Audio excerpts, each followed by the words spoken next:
It's a pleasure to start the year with this webinar and, of course, to have all of us, examine this subject of international financial institutions, the debt policies, and inequalities in Africa. And this is a very important subject. What we have actually experienced in African countries with the recent borrowing is the fact that the borrowing has been growing, but the levels of inequalities, keeps widening.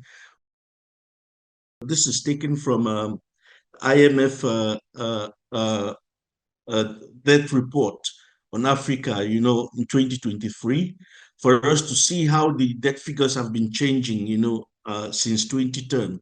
And you'll see that they have more than doubled, close to tripled, compared from 2010 to what we have in 2023, with the figures rising from 350 billion, the figures are in billion, US dollars in 2010, through 738 billion in 2019, and of course, reaching 833 billion US dollars in 2020. This is close to a trillion.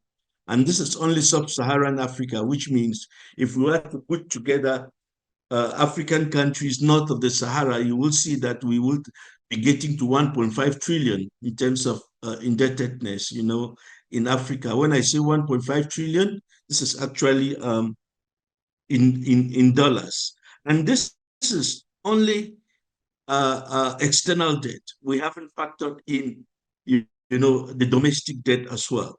So you're beginning to see then how this indebtedness has grown over time, and not only grown over time, but maybe the configuration in terms of some of the creditors, where we already having private creditors, and somewhere along the line we'll see how expensive it is, to borrow from private creditors, and you'll see that they have gained some significance, and you see that private creditors, the of the 883 billion in 2028 in sub-Saharan Africa, 2022 rather, in sub-Saharan Africa, 218 of that money is actually, owed to private creditors.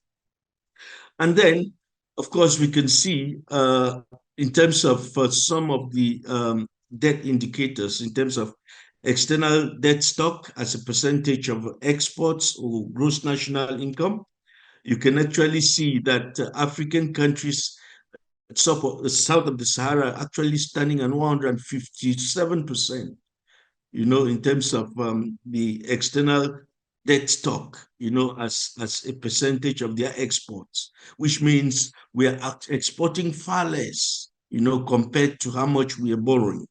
And of course, you can see debt service in terms of exports and gross national income for African countries south of the Sahara. And let's look at the overall composition in terms of where the debt, who are the creditors, how much we are owing the creditors, right? For instance, 38% of the debt is multilateral, 20% owed to China, and 42% is private debt. And then this just comes back to highlight the fact that private creditors have gained some importance in recent times. And you can actually see that borrowing is becoming expensive when you use commercial means. When you use bonds, it is obvious that borrowing becomes expensive, which means African countries are using more in debt service, compared to what actually should be channeled, to development endeavors like maybe social spending and developing infrastructure. And then this is about the average terms of new debt commitments from official and private creditors. And like I said, you can see from the two graphics, the one to the right that looks dark green, and the one to the left that looks a bit pale green. And you can see the interest rates, right? For borrowing from private creditors. You can actually see that in 2022, it stood at somewhere at around close to 6% or maybe 5% of interest rate. And this is just down from what we experienced between 2018 and 2019, whereas from official creditors, the interest rates, are a bit manageable. You can actually see from from the graph that this is below 3% compared to what we have for private creditors, or for private debt. So this rings a bell, right? It actually, the significance of this information is for us to be aware of the fact that while we have many creditors in the market, it is important to be very cautious from whom you are borrowing, what kind of debt you are holding, before private uh, debt is actually very expensive for African countries, and also given the fact that it has gained a lot of significance in the recent years. And of course, when you look at in terms of where African countries are generally standing in terms of their debt sustainability analysis, you will see that quite a number of countries. I'm sure this needs to be updated. About eight are already in the high rate. I mean, in debt distress. Even some of the countries that participated in the HIPIC initiative, some of them are already in debt distress, and others are in high risk of debt distress. You can already see part of Central and East Africa, a good number of countries there are in high risk, and others are already in debt distress. And then it's going West Africa, you get to see that a number of them are in moderate debt distress, but then this doesn't lessen some of the stresses that comes with borrowing, because these countries also are borrowing from private creditors, and of course accessing credit, I mean, from diverse sources also to finance their development. And if you look to the left, you can see how this uh, uh, debt sustainability analysis, I mean, how the trend has changed over the years. And you're beginning to see that many countries are actually, from 2010, are actually moving into high risk of debt distress, right? And between 2015 and 2020, you can see that the number has actually increased. And as we speak in 2022, there are about 8 countries that are already in high risk of debt distress. And so, what are the trigger factors here? We are looking at the huge development needs, and of course, the limited resources that African countries have, to be able to meet these needs. We have issues around domestic resource mobilization that is quite weakened because of poor mineral resource governance, or weak or lack of value addition, to commodities that are often extracted, in African countries, and of course, just shipped without any value addition. So African countries are actually suffering from this extractive economy. And then we have a development strategy that relies heavily on borrowing. African countries do not have many alternatives when it comes to financing development apart from borrowing, because, like we highlighted, DRM is still very weak. Then there has been one phenomenon: illicit financial flows out of Africa.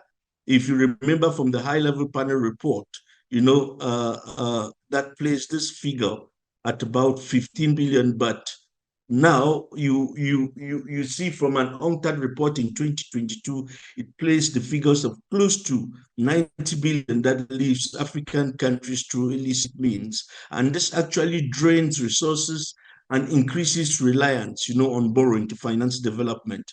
Of course, the global financial architecture that's quite extractive, the rules of the game are actually more extractive, and that is why African countries, even when we talk about illicit financial flows, decisive action is actually not being taken to stop this phenomenon, because this is also part of that extractivism, from African countries.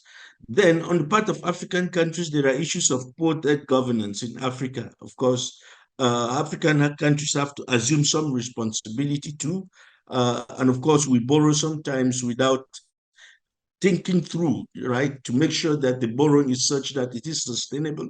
or the borrowing is such that it is able, to help countries, service their debt. And then there's political fragmentation in Africa that contributes to this as well, because African countries approach these coordinators, these uh, creditors, in divided ranks. There is no coordinated approach, to dealing with this borrowing, and leaving African countries, more vulnerable, to creditor, rules of lending, more vulnerable, to market-based lending, so that also becomes another problem that contributes to aggravating uh, um, the levels of indebtedness in African countries. And of course, today we're talking about debt and inequalities, right? Because normally this borrowing is actually supposed to help African countries address inequalities. It's supposed to go into social spending that helps address inequalities. But like I highlighted from the start, you see that while borrowing has increased, you know, uh, levels of inequalities have actually widened and deepened.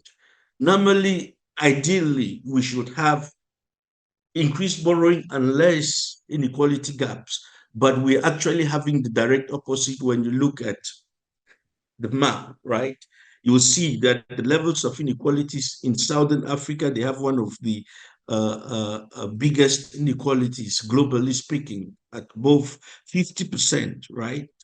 This means income streams are quite polarized. Very few people are actually benefiting from the inflow of resources, into African countries. And then you can look at Central and Western Africa. You could also see some good levels of, high levels of inequalities there at about 40 to 45%, and then going north, which is the least unequal part of the continent, below 30%, or between 30 and 35%. And uh, this is clear evidence that growth is not inclusive to generate prosperity, and that income inequalities often, when we have this kind of picture, it means income inequalities, doesn't often translate, into service provision that can actually help African citizens, meet their development needs, to better their lot in life. And then it also means there is weak capital formation, because normally when it comes to income streams for the state, it is actually the citizens that actually pay the bills through taxation. And when citizens are not able to have those resources to be able to meet those tax needs, it also affects domestic resource mobilization to an extent. And how do the IFI, and that's international financial institutions, uh, uh, uh, um, how do their policies, promote inequalities in African countries? Of course, there's been a controversial debate around here and whether this does. And I think a good number of civil society, actually holds the view that it does. And then when we look at the policy frameworks, normally of these international financial institutions that are supposed to help African countries deal with their indebtedness, you actually find that they are not adequate. One of those policies is IMF and World Bank debt sustainability framework, which is to guide countries on their borrowing decisions. We have the debt management performance framework, which is a tool, assessment tool, for the World Bank to be able to evaluate if countries' debt management processes and institutions are in order. And then you have non-concessional borrowing policies. Of course, you have always heard of the International Development Association, the IDA of the World Bank, which actually does what we call concessional lending, which are loans with grant elements of below 20 to 25%. That's what they call concessional lending. And even an institution like the African Development Bank has the same policy adopted in 2008, and of course, aligned after the non-concessional borrowing policy of the International Development Association. And then, besides this, we have policies that push for debt limits and debt ceilings in African countries, and normally should be able to help countries deal with their debt burdens, right? So that they don't borrow above the limits. But then when you look at the fact that these policies fail, then you get to see the reason why we go back to debt restructuring from time to time. We have heard of EPIC, we have heard of Ebola debt relief for African countries, we have heard of COVID pandemic debt relief initiatives, we have heard of debt service suspension initiative and the G20 common framework, and of course, IMF special drawing rights. And we have IMF stabilization programs such as the extended credit facility and the resilience and sustainability trust. We have heard of these frameworks, right? Which means the frameworks, the borrowing frameworks are actually not adequate, to help countries stay out of indebtedness. And that is why we have this restructuring and stabilization plans that we hear about most of the times. And then the question now is, what has actually gone wrong, with these international financial institutions? They have the human resources and the expertise to be able to, help countries deal with indebtedness. Yet we keep stuck in this cycle of indebtedness. What has actually gone wrong? And what has actually gone wrong for this to move this direction of heavy indebtedness and inequality challenges, as we highlighted earlier? Uh,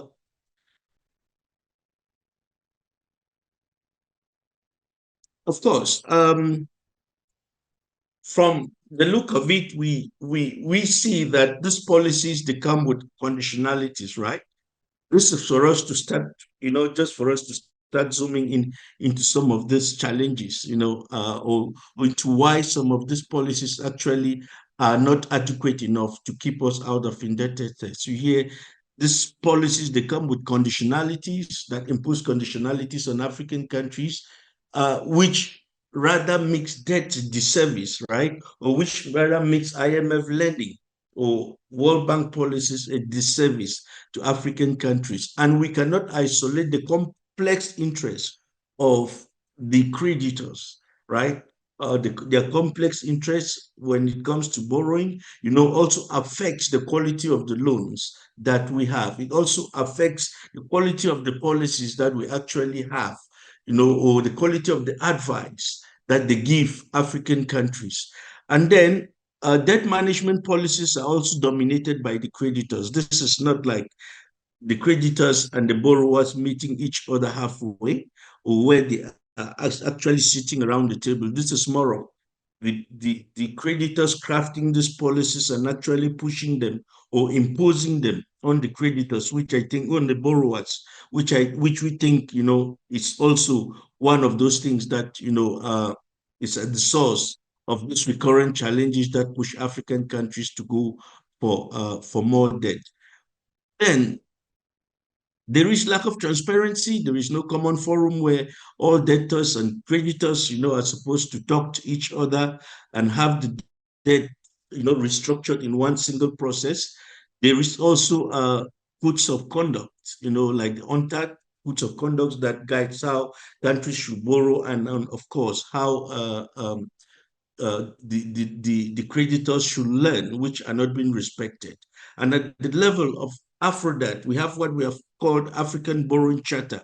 Of course, a guideline on how countries, are supposed to borrow, how they are supposed to invest the resources. But then you also find that even with these frameworks, the issues in terms of the advocacy work that we are doing to be able to get, the stakeholders on one page and working on these issues and working on the recommendations is a challenge in itself, which I think also is a call for us to now start exploring what is it that we need to do differently, to be able to get the creditors on board. What is it that we need to do to bend the act, to get the creditors actually working according to the the rules that actually should keep countries out of indebtedness.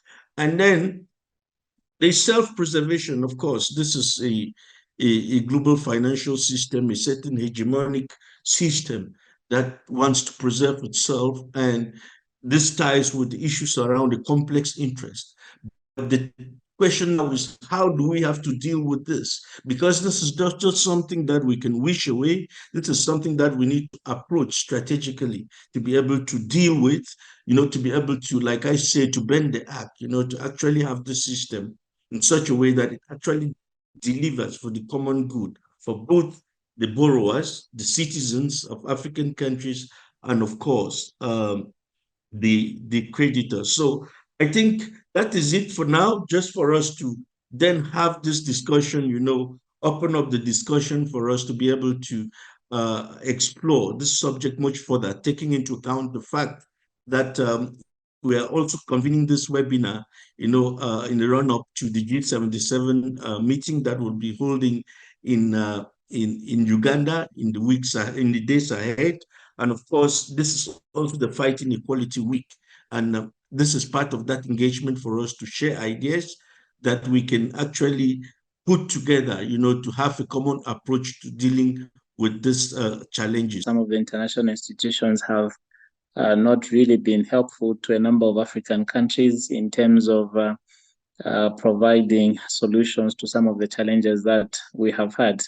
Equally, to point out is the other issue that Theo had raised with regards to illicit financial flows. If you look at the amount of resources that a number of African countries, especially resource-rich countries, continue to lose through illicit financial flows, especially within the extractive sector, you find that the resources that we are losing are actually higher compared to some of the money that we are actually borrowing from a number of countries. And when you get down to look at some of the frameworks that have been developed to resolve debt for most of the indebted countries, in many cases, you do not find clear recommendations that speak to how the indebted countries can be supported with regards to efforts around domestic resource mobilization. Take, for instance, Zambia. Zambia is rich with various minerals, and Zambia happens to be one of those few African countries that has the strategic minerals that can support the energy transition. And because of that, you have a number of developing countries that are approaching the country with hope that they can benefit from some of these resources. And even when you look at the key sectors that are contributing to our development, you find that mining happens to be one of those strategic sectors that we have been heavily relying on.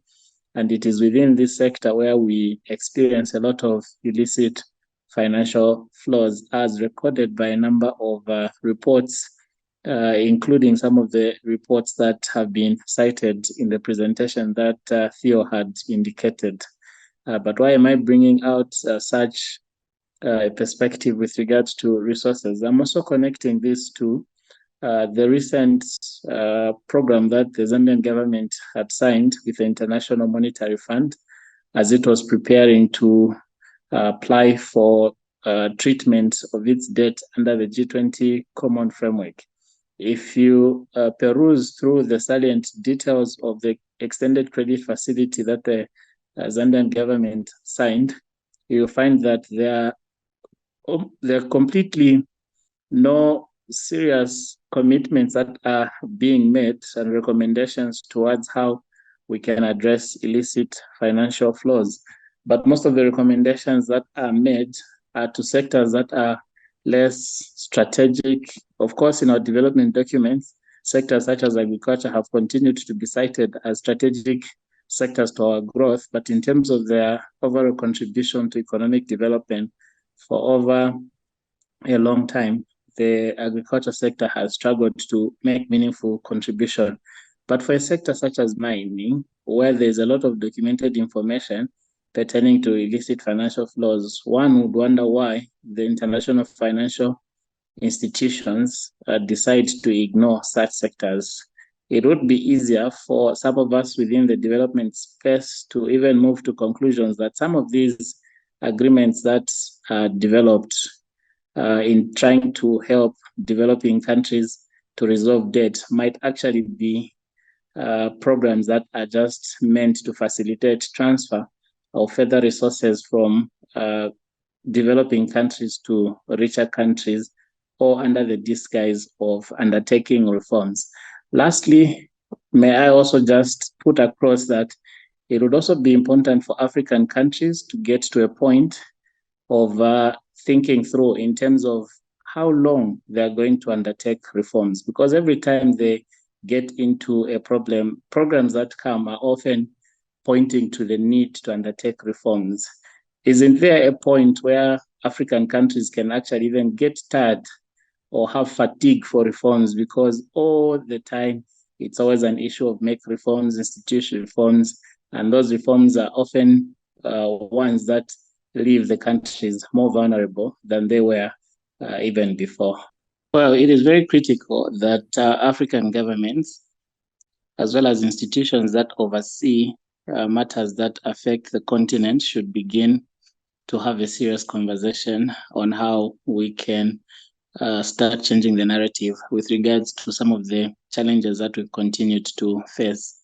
Most of the countries that we are looking at currently that we deem to be highly indebted, if you look at their history, it's not the first time that they've gotten to where they are.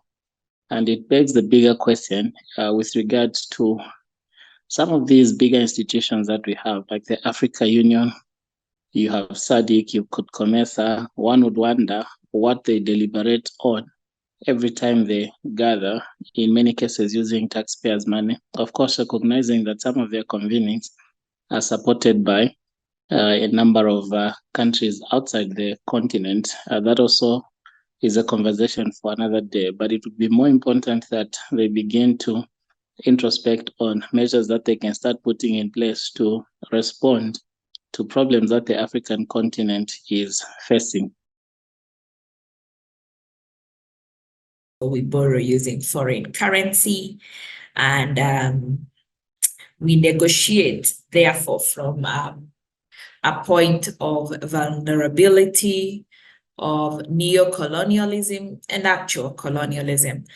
And today, as we have this particular webinar convened, very, very timely. The last spring meeting was in Marrakesh.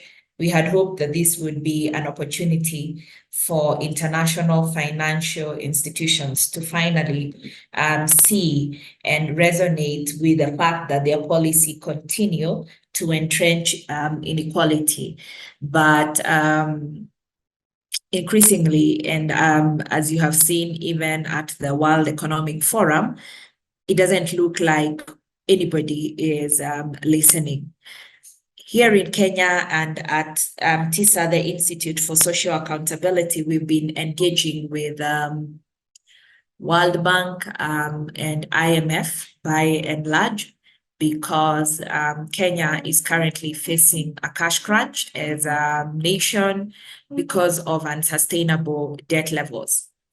And for some time, we were not very reliant on particularly IMF loans. But since 2020, that has just been on an increase. And by the time Kenya was reading its last budget in July 2023, IMF, as a multilateral lender, had increased their amount significantly to Kenya, and they continue to lend to us. But as we have this webinar and try to speak to the international financial institution, I'd just like to remind us that most of the time when we are subjected to the policies, the conditionalities, the philosophies of the international financial institutions, it is because our own African government have failed fundamentally when it comes to governance of public finances in Africa. It also means we have failed in the management of both labor resources and natural resources through our own internal governance through pleasing our colonizers, owners of capital, because the few nations in Africa that have decided to utilize their resources genuinely for the people are significantly rich and developed. And they have an international voice that is respected. For the longest time, Botswana could stand up in any international fora and speak independently. They would take up critical issues of governance and nearly speak at the same level as nations who are in the G8 or the G20. My country, Kenya, currently is a champion of reforms to the IFIs, rightly so, because we see the effects. The IMF, when we engage them, they deny and they say it is our government that has accepted these current conditions. And part of the conditions that we are seeing here in Kenya is, one, there are major reforms to the education and health financing. Within our higher education financing, we've just introduced a new funding model that, one, increases by up to 300% university fee, and then reduces by a near similar percentage the capitation that government puts directly into higher education. Let me give an example.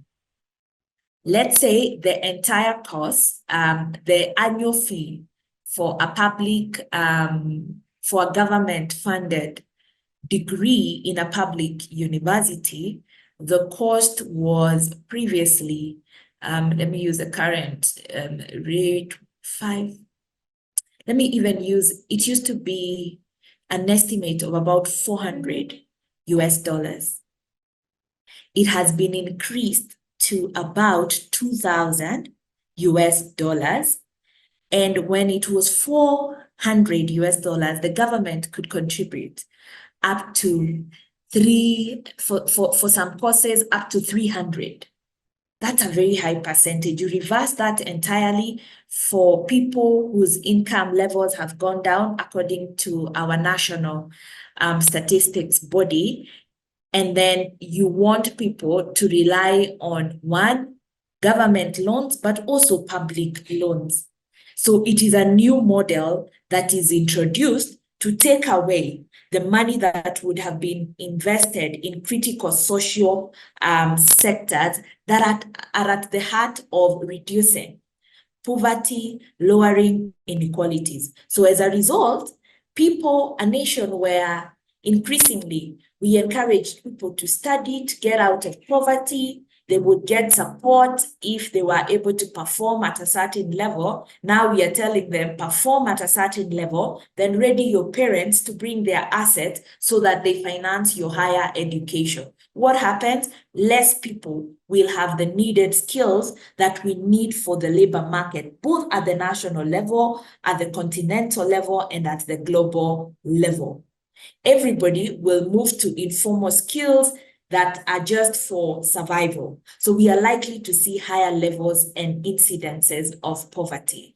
But because we have to comply with these, now they are very hidden because they are not as well published, and government is told, just reduce your deficit the best way you know. But behind the scenes, we know the true conditionalities and what they look like. So in Kenya, that has affected especially the sectors of education, health, and water, and even general social protection.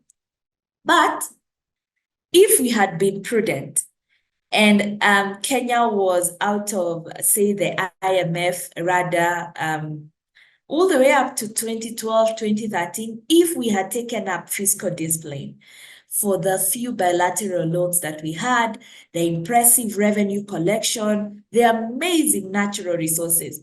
And like Theo said, if we had even attempted to negotiate, if we are unable to get the whole continent, just as a regional bloc, be it the East African community or the Great Lakes region, it could have been IGAD, anything is better than negotiating as a nation. Instead, we've seen a collapse of negotiations around the TRIPS, trading with the US, even the EU-related trade agreements, negotiating for oil as a region. We could have easily done this as a region, but everybody is negotiating for themselves. The same boundaries that we know the colonizers brought to divide us, we continue to protect them, and they continue to exacerbate the inequalities, the exploitation we face from international financial institutions. So I do not want so much to go to Washington. I'd like us to reflect as an African people what we can do, because until we go to them together, the few speeches, colorful speeches that our president makes around climate financing or the reforms, or even what Mia Motley does, will not be strong enough unless we come together on the strength of our numbers, the strength of our resources, and reset the entire financial architecture starting from home, because we are the ones who understand. And it may even be time to set a new order of financial institutions that work for Africa and the global South. If we were even to just shock the might and strength of the World Banks and the IMF, maybe at that point we would have a chance at negotiating. But right now, we took ourselves to IMF. So where else do we go? No lender can lend us anymore. All the people who do the ratings around credit, different credit standards have rated us badly for most African nations that have unsustainable debt. So at this point, we are beggars of IMF. So what they say, we cheer them along. We allow them to even test new ideas that are not in our interest. They remain in the interest of capital owners. So until we change that, we'll face challenges, and I look forward to us organizing throughout the year, not just during this week, so that by the time we are going to the spring meeting of April, we have already caucused an African position that we confront and ultimately ensure that future generations in Africa are not faced with the same inequalities that we live through. I'll pause there. There's a key thing that came to my mind. With regards to this issue of debt, the question of transparency, accountability, and compliance with the law seems to be at the apex of some of the challenges that we're facing as a continent. Now, today I speak on behalf, or rather in the field of audit, a greater focus on supreme audit institutions, those being the government auditors. Now, there are some chilling statistics that I want to give to this audience. Yes, the Auditors General might not be a part of civil society, but for an Auditor General's office to be effective, it has to work with civil society. And that is why I find it as an honor for us to speak to you under this platform. Now, the three statistics that I want to put forward to you are as follows. When we look at the trajectory in Africa, 1 in 4 audits are tabled to Parliament. The other 3 disappear.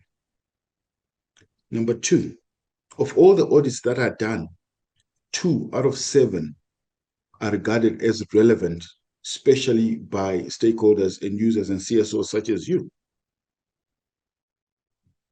40% of audit recommendations are implemented, and the 60%, they're ignored without any consequences.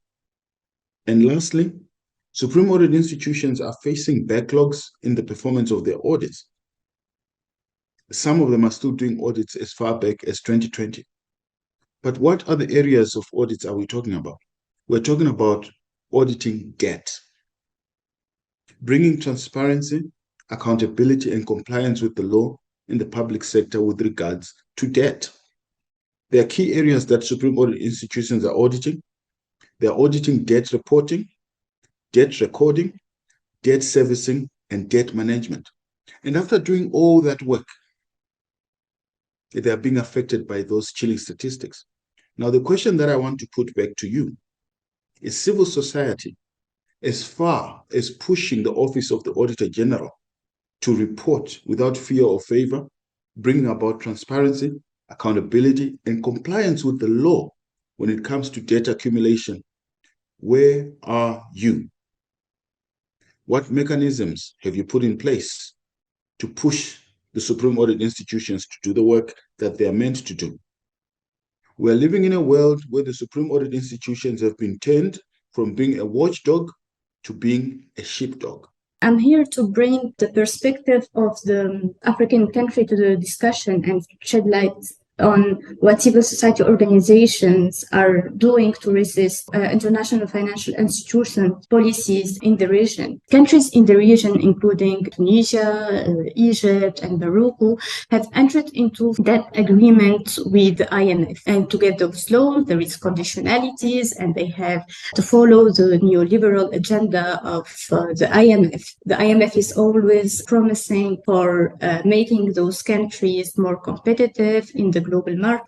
These so-called structural reforms go way beyond just economies, but they mess with how public policies work and how we live in our lives, and it also impacts social and economic rights. The IMF is basically pushing a market-oriented agenda with austerity measures, and it also undercuts the national sovereignty. Tunisia, as an example, one of the main IMF reforms that was imposed to Tunisia since the Deauville Partnership was the currency devaluation, caused a significant macroeconomic shifts. Those conditionalities affect also rights.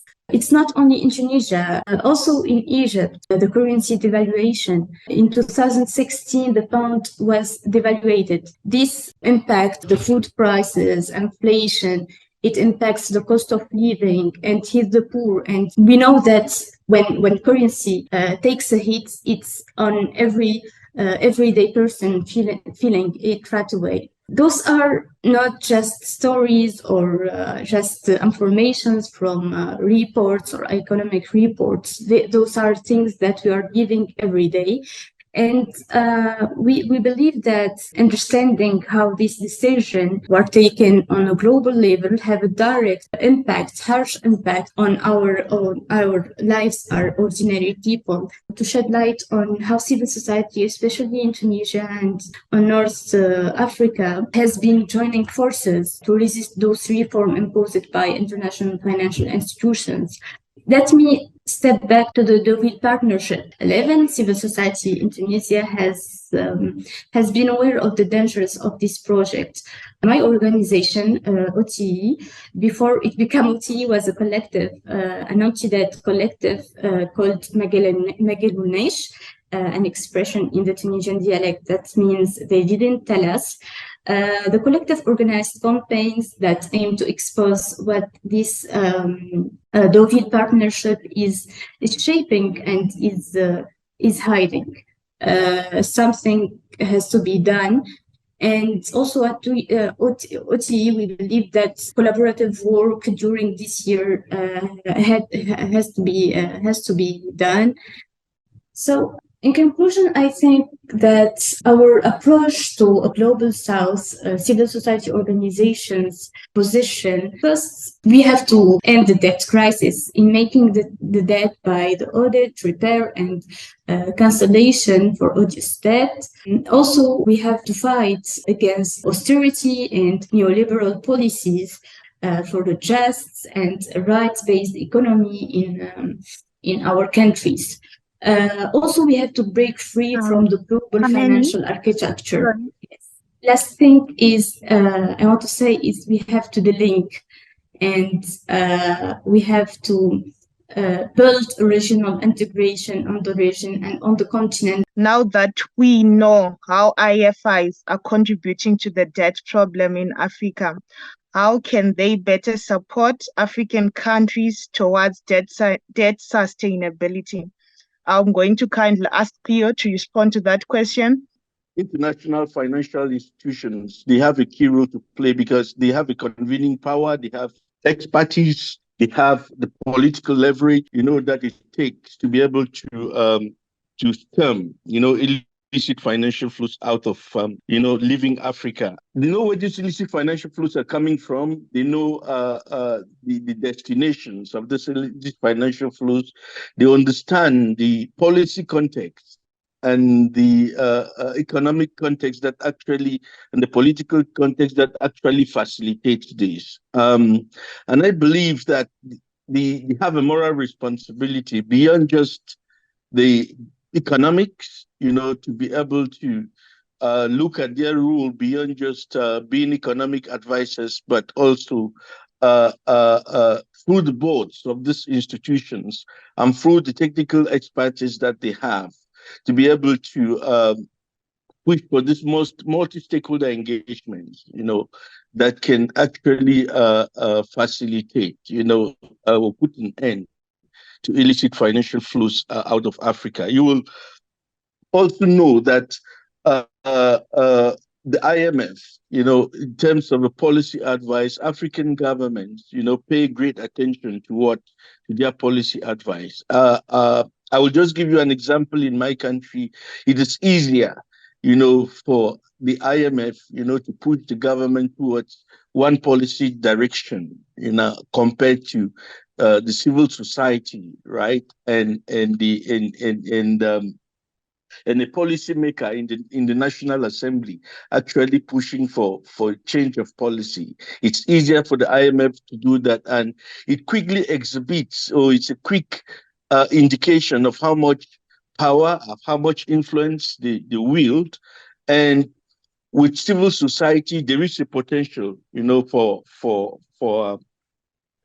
them to be able to contribute immensely, to stemming illicit financial flows out of Africa. And we must agree and look at the resources that are actually going out of the African countries. You'll see that they are a huge contributor to our reliance on borrowing, to finance development endeavors.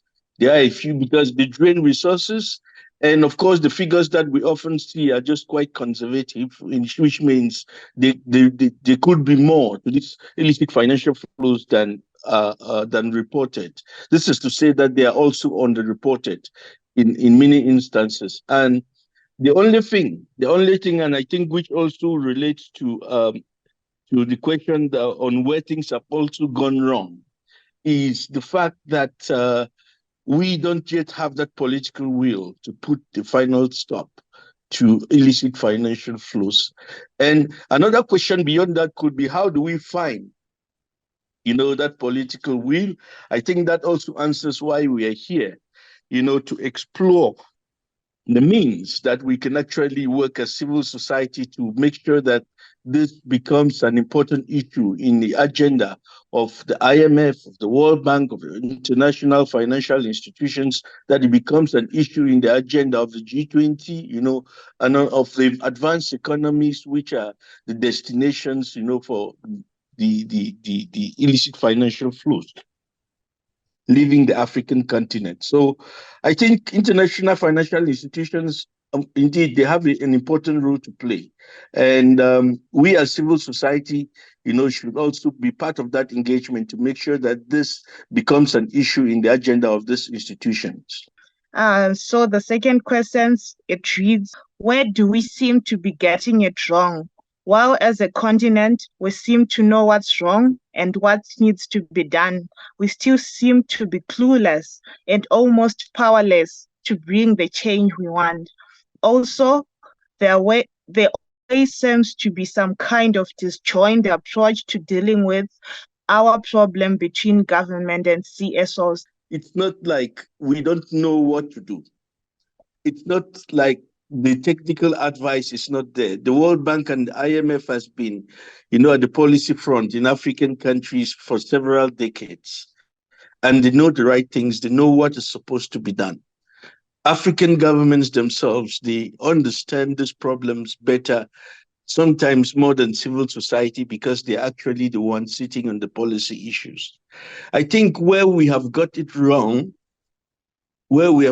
got it wrong, is the political will, that lack of political will. I think it is the next frontier in whatever policy work that civil society needs to look at in African countries. This is no longer whether what we need to do to be able to add value to mineral resources.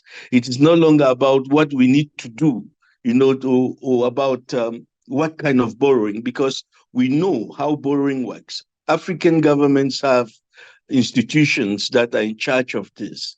But the issue now is, how do we get governments working? How do we balance, these policy issues with the political will? Because sometimes it's also about the lack of political will is also about self-preservation in power that we have also seen in many African countries. So I think where we actually got it wrong, or where we're getting it wrong, is that lack of political will. And until we are able to do that, every other good piece of policy work will only be paperwork until we have got the political will to implement that. We get the technical things right, or rather, we know the technical things, but we need to go back to basics, folks.